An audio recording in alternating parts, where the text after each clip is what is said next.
Hi everyone, welcome back to Educate English, where we help you learn English and build your career. In today's video, we're talking about something that everyone faces at some point at work: conflict.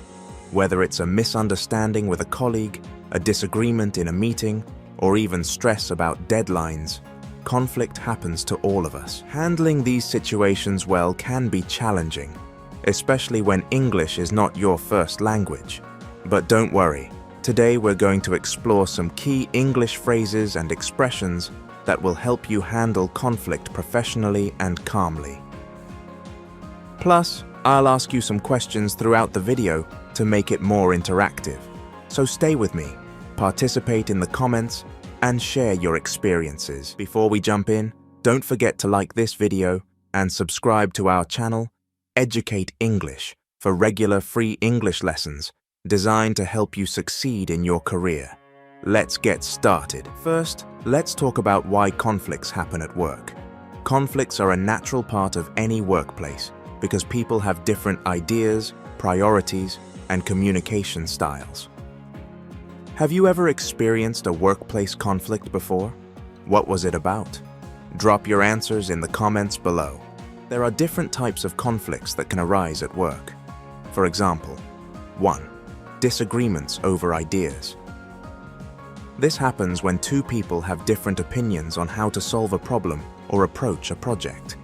For example, one person may think a project should be done quickly, while another person may want to focus on quality and take more time. 2. Conflicts over resources.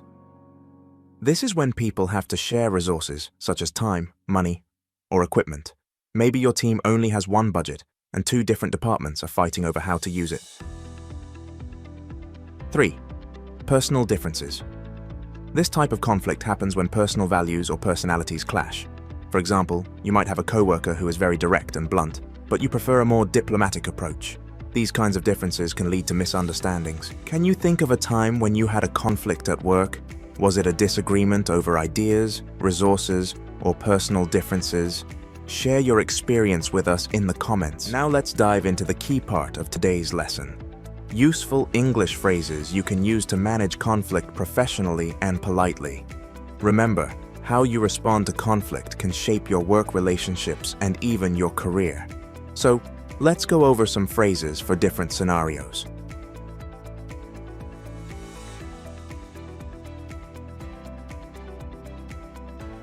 Scenario 1. Disagreeing respectfully. Imagine you're in a meeting and a colleague suggests an idea you don't agree with. How do you disagree without sounding rude or dismissive?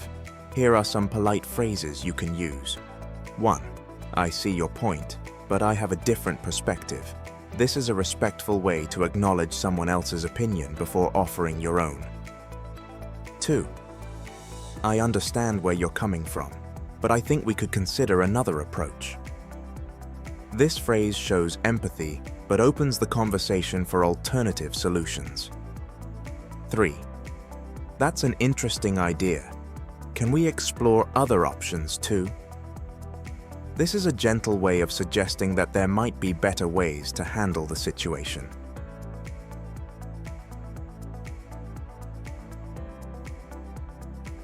Out of these phrases, which one do you think you would feel most comfortable using? Tell me in the comments below.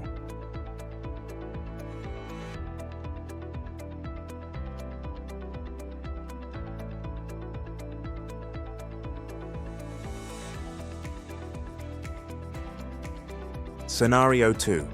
Asking for clarification. Sometimes, conflicts arise because of simple misunderstandings. It's important to ask questions when you're unsure about something rather than assuming the worst. Here are some polite ways to ask for clarification. 1. Can you explain your reasoning behind that decision? This phrase allows you to understand someone else's thought process without sounding confrontational. 2. Could you clarify what you meant by? This is a great way to ask for more detail if something wasn't clear. 3. I'm not sure I fully understand. Could you walk me through it again?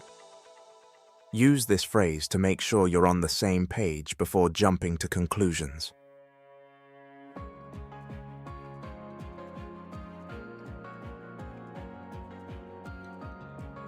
Which of these clarification phrases do you find easiest to use? Let me know in the comments.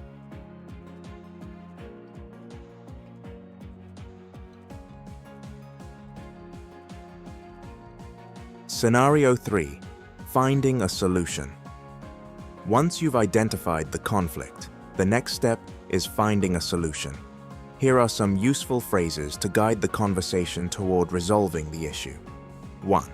Let's find a solution that works for everyone. This phrase shows you are focused on cooperation rather than just winning the argument. 2. What do you suggest we do next? Asking for input from the other person shows respect for their ideas. 3. How about we meet halfway? This is a great way to offer a compromise, which is essential in resolving conflicts at work.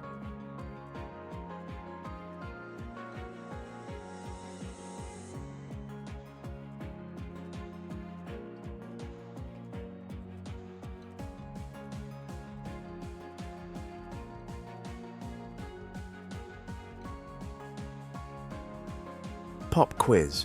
What's the most important thing to focus on when resolving a conflict? Is it A. Winning the argument, B. Finding a compromise? C.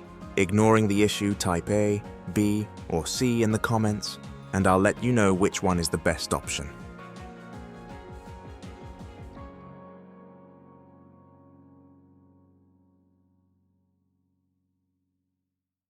Now let's talk about non-verbal communication in conflict. Did you know that non-verbal communication is just as important as what you say? In fact, some experts say that over 70% of communication is non-verbal.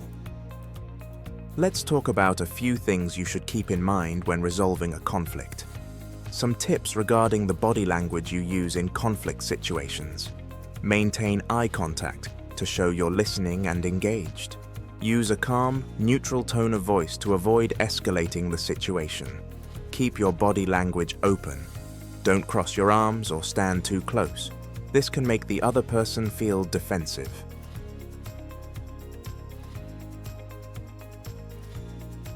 Do you think body language plays a big role in how people perceive you during a disagreement? Let me know in the comments. Have you ever noticed your own body language changing during a conflict?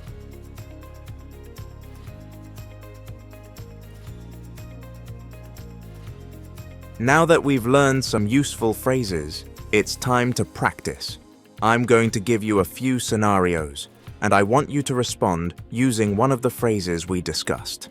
Write your answers in the comments, and I'll be checking them. Scenario 1. You're in a meeting and someone interrupts you before you finish speaking. How do you politely ask them to let you finish?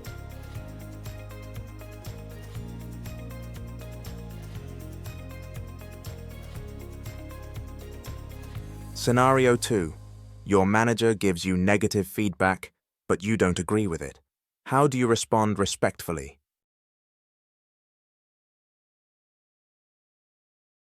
Scenario 3. You and a colleague are working on a project, and there's a disagreement about how to proceed. How do you suggest finding a solution that works for both of you? Great job, everyone! I love seeing your answers in the comments. Remember, practice makes perfect, so don't be afraid to use these phrases the next time you face a conflict at work. Managing conflict at work can be difficult, but with these phrases and tips, you'll be able to handle it calmly, professionally, and in a way that strengthens your relationships. Tell me, what's the biggest challenge you face when dealing with conflict at work? Is it knowing what to say, staying calm, or something else? Let me know in the comments below. If you found this video helpful, don't forget to hit the like button and make sure to subscribe to our channel, Educate English, for more free lessons to improve your English and your career. We post new videos every week, so stay tuned. Thanks for watching, and I'll see you next time.